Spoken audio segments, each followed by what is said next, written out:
সবচেয়ে বড় দুর্ভাগা ছিলেন কাজী নজরুল ইসলাম। কবির 4 বছরের শিশুপুত্র বুলবুল যে রাতে মারা গিয়েছিল, সে রাতে তার পকেটে একটা কানাকড়িও ছিল না।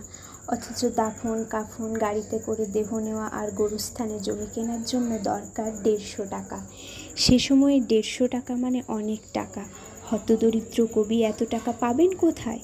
বিভিন্ন লাইব্রেরিতে লোক পাঠানো হলো, কিন্তু টাকার ব্যবস্থা করা গেল না। শুধুমাত্র ডিএম লাইব্রেরি দিল 35 টাকা, কিন্তু তখনও যে অনেক টাকা লাগবে। ঘরে শিশুপুত্রের লাশ রেখে কবি গেলেন এক প্রকাশকের কাছে।